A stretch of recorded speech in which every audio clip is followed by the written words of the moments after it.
Polygamy was once advertised as a higher spiritual calling, a carefully designed way of life meant to create harmony, shared purpose, and a village of adults raising children together with patience and care. But in this family, it slowly turned into a system that mass-produced resentment, scattered responsibility, and still insisted, with a straight face, that everyone was united right up until someone needed to be blamed, and that someone, almost by tradition, was Meri. What's most revealing in this so-called era of apologies isn't the apologies themselves, often polished, emotional, and surprisingly fragile when a real question is asked, but how they quietly expose the family's habit of turning complicated relationships into personal defects. Nowhere is that clearer than in the story of Meri and Janelle. They began as friends, became rivals under the predictable strain of sharing a husband, and spent years trapped in a loop of jealousy, competition, and mismatched expectations, especially as one woman built a large family while the other carried the quiet social weight of not doing so. For years, their story was told in simple labels: Meri the jealous gatekeeper, Janelle the practical provider, as if repeating those labels somehow counted as understanding them. But more recently, something different has been visible: effort. Janelle has made real attempts at connection, standing beside Meri in moments that had nothing to do with managing Kody's feelings, while Meri has shown genuine emotional presence during real loss, especially in her visible grief after Garrison's death. Even during the painful Coyote Pass disputes, when finances and property turned into emotional landmines, there were moments of communication and shared understanding that didn't fit the long-standing story of permanent hostility. And now, with Janelle openly reaching out to Meri for spiritual support, their relationship no longer looks like a failed friendship. It looks like a buried one, bruised and complicated, but still breathing. Honestly, it's the kind of relationship that could have made this show meaningful if the focus had ever been on growth instead of recycled grievances and carefully staged self-pity. That's why viewers respond to Meri and Janelle together. For once, we see two adults interacting without competing for Kody's approval. And then there's Christine, whose decision to leave was undeniably brave, but bravery, as we all learn eventually, is not a lifetime achievement award that excuses every choice that comes after. After the exit, the story slowly shifted from finally free to constantly retelling the escape, as if the only way to prove the freedom was real was to keep narrating it in front of anyone willing to listen. Even the new husband sometimes feels less like a partner and more like a built-in audience, there to nod along while the old marriage is replayed like a director's commentary track. And the tone change is hard to ignore. What once felt warm and generous now sometimes feels closer to satisfied sharpness, the kind that confuses being finished with someone for being above them. Nowhere is that clearer than in how completely and proudly Meri has been cut off, based on reasons that are not meaningless, but very carefully selected. One claim, that Meri regularly belittled others in front of people, is believable and serious, because that kind of behavior can quietly erode a person's dignity, and setting boundaries around it is reasonable. But the second story, about a child being scolded over being short on candy money after a sibling told on them, reveals more about the family's selective outrage than about Meri herself. In a household where soap in mouths, escalating conflicts, and children switching homes for emotional survival were not uncommon, that moment is elevated to symbolic cruelty, while harsher patterns somehow escape the same moral spotlight. Ironically, Meri was the mother some children chose when they needed refuge, and at least one child was said to connect with her in ways another mother could not. This is not about declaring Meri innocent or saintly. It's about noticing that the family's moral bookkeeping is wildly uneven. Kody's long-term emotional neglect is tolerated for years. Robin's exclusionary rules and pandemic barriers, which made other children feel like unsafe visitors, are absorbed with surprising calm. Janelle openly admits she avoided home by going to movies after work and is still framed as the stable adult. Christine can run a household where chaos is practically a parenting method and still claim moral authority over someone whose biggest sin may have been insisting on structure. If this were truly about principle, the list would be long and crowded. Instead, the ledger has one oversized name written in permanent marker: Meri. The abuse allegations connected to Mykelti and Peyton follow the same pattern: dramatic claims allowed to flare, then left unresolved so the damage lingers in silence. Both accusers have reputations for emotional volatility and for making sweeping statements, sometimes on sensitive topics like postpartum depression, which naturally raises questions about judgment, and both have reportedly softened or shifted their positions over time. None of that proves harm didn't happen, and it doesn't excuse dismissing accusations. But it does reveal a family culture that labels discipline as abuse when it comes from the chosen outcast, while minimizing or reframing harmful behavior when it comes from approved figures. Meri is widely acknowledged as difficult, intense, emotionally reactive, and sharp-edged, and living with someone like that can absolutely hurt. But in this family, being hard to live with became a lifetime sentence, while far more damaging behaviors quietly passed as normal. The more honest way to see all of this is to admit that Meri's traits were not some isolated character flaw.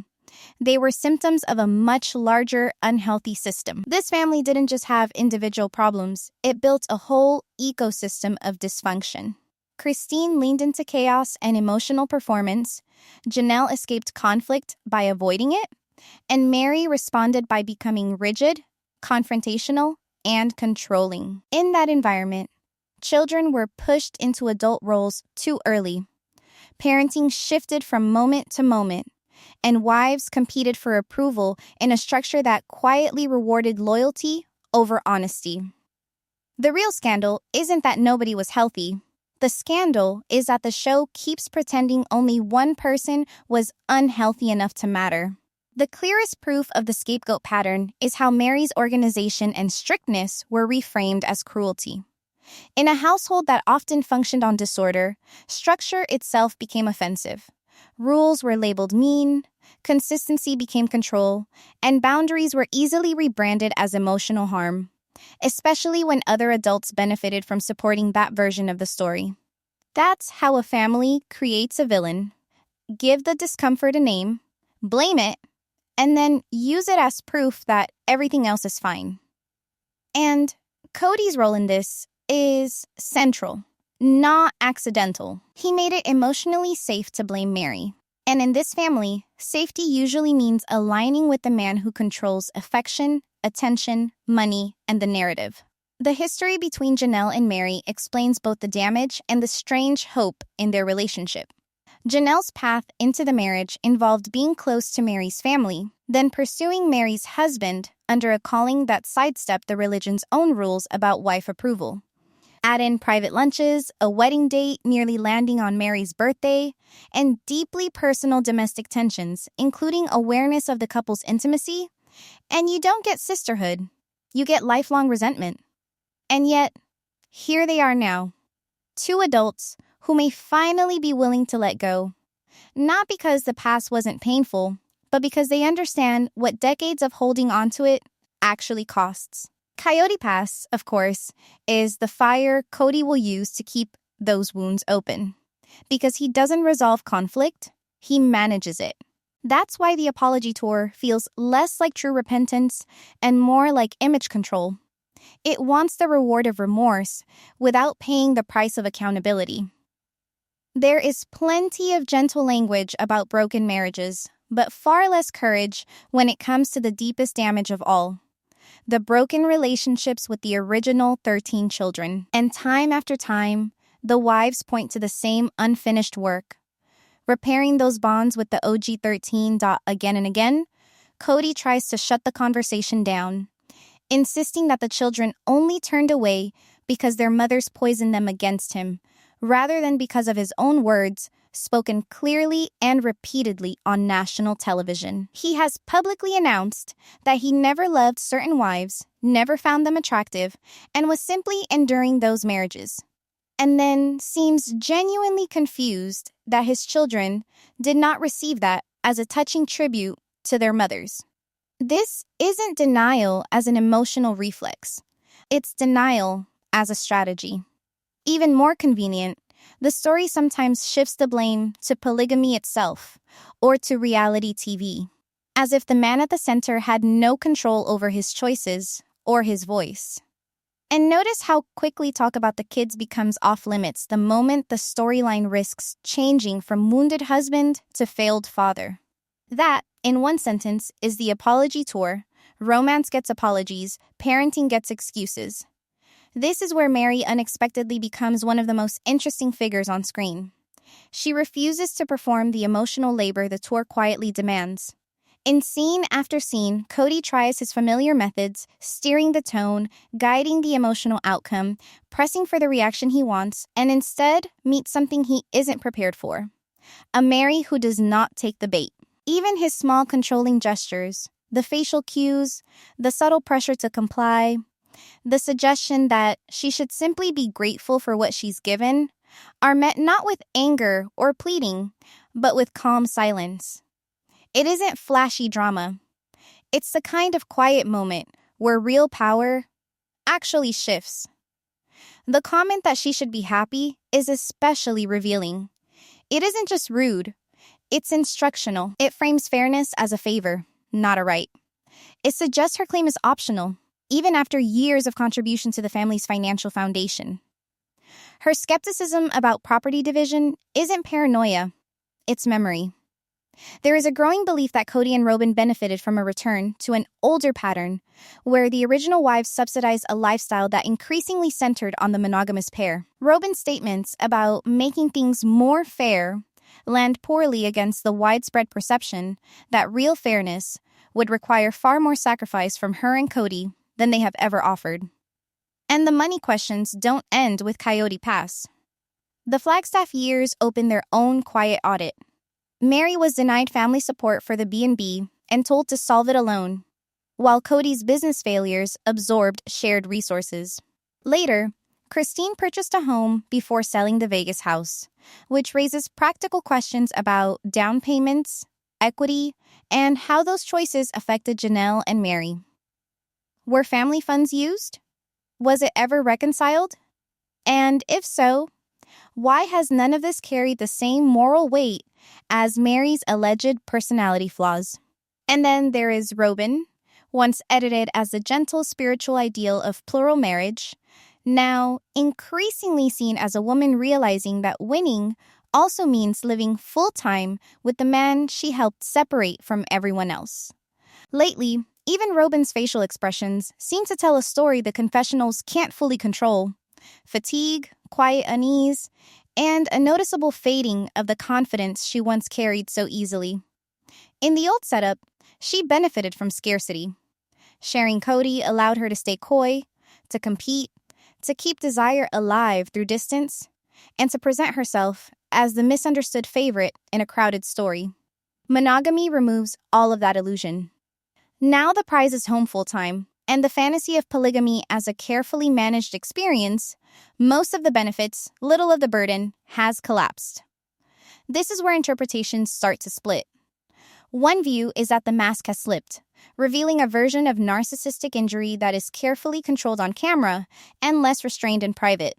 Another view is that the sadness itself is performance, a strategic attempt to gain sympathy while off-camera sightings suggest a much happier couple, implying that the distress is part of the storyline. A third layer speculates about health factors, perimenopause, thyroid issues, inflammation, low energy, but those remain guesses without medical proof. What all of these readings agree on is simple. Whatever version of polygamy Robyn wanted, this is not it. Even the kindest interpretations admit she wanted a different system than the one she entered. one where past sacrifices wouldn't matter and her preferences would quietly become the new standard. She appears to have believed Kody was better than he is. She expected him to keep some loyalty to the other wives and children, while she focused on her own household. Instead, she ended up with a man who prioritizes himself, a fractured extended family, and a public image that can no longer pretend she is only a bystander in the damage. The Flagstaff housing story mirrors this perfectly in miniature. First comes visible reluctance, then the advantage is secured, humility is performed, and the reward is accepted. Her reaction to moving into a large, beautiful home felt ungrateful to many viewers. The harsher interpretation is that it was theater, an effort to avoid looking greedy while still taking more than a fair share of shared resources. Many believe proceeds from the Las Vegas sales, including half of Janelle's and all of Meri's, were used toward the down payment, while the couple skipped a modest rental and chose ownership instead. Legal, perhaps, but morally ugly. It fits the larger pattern of spiritual language being used to mask material self-interest. Gratitude is offered to God, while the wives whose money likely made it possible remain unacknowledged. In that system, praise goes upward and blame goes sideways, usually toward Meri. There is open frustration with network executives who happily platform ethically questionable personalities, revive favorites with messy reputations, and still wrap themselves in the language of social responsibility, all while giving a misogynistic, cult-adjacent patriarch decades of airtime to. Normalize harmful ideas. And yet, the criticism comes with an uncomfortable truth. People keep watching. The networks may be accused of scraping the bottom of the barrel, but the barrel stays profitable because the audience keeps showing up. Sometimes directly, sometimes through podcasts and commentary. That tension comes to a head around the idea of an apology to Robin, a concept that doesn't offend because apologies are wrong, but because apologizing to the person who benefited most from the family's collapse feels like the final insult to the original wives and children who paid the real price. If there were an apology tour worth filming, it would be one that named specific harm done to the OG-13 and laid out real plans for repair. But that would require Kody to step down from tragic romantic hero to accountable father, a downgrade his ego is unlikely to survive. Meanwhile, the show suffers from a deeper problem. It has run out of honest material. The cast recycles the same explanations, the same book quotes, the same old logic, as if viewers need a refresher after 15 years. Christine, especially, is often seen as stuck in a loop, repeating polygamy lessons and past grievances with little visible growth. There is a fair defense that she may be protecting her children's privacy, especially with Truly still at home, choosing old stories over turning her kids into content, and that is responsible. But responsibility does not always make good television, and the critique is about the product. When a show relies on rehearsed confrontations and tightly controlled narratives, it becomes a franchise of shrinking returns. The moments that still work, Meri calmly pushing Kody until he retreats, or David reportedly challenging Kody about his parenting, stand out only because they break through the fog of scripted dialogue. Even those moments feel calculated, as if the accountability storyline is being saved for later, treated like a marketing strategy instead of an urgent moral reckoning. And then comes the quiet comparison that says everything. Other polygamous families, flawed as they are, look at Kody and see reputational risk. Commentary attributed to Joe Darger frames Kody's failure as ego and poor leadership, wanting obedience without guidance, control without competence, and loyalty without community. Joe isn't portrayed as perfect, but he is described as present, invested, and engaged with his wives and children. Kody, by contrast, keeps revealing the same devotion again and again, not to family, not to faith, but to himself. He set wives against each other, built a system where loyalty to him mattered more than loyalty to one another, and quietly rewarded betrayal when it served his comfort. Now, even the household he has left is strained by the very man he has always been. The family story, then, is not a simple tale with one villain and three heroes. It is a long example of systemic failure, where every adult caused harm in different ways, and where one adult, the husband, benefited most from keeping everyone else divided. Meri is not suddenly innocent. She is simply no longer allowed to carry everyone else's mistakes as if she alone created the dysfunction. The hardest truth is also the most straightforward. The family learned to survive by placing all the blame on one person, and the network learned to profit by filming that arrangement. The real surprise is not that relationships broke apart.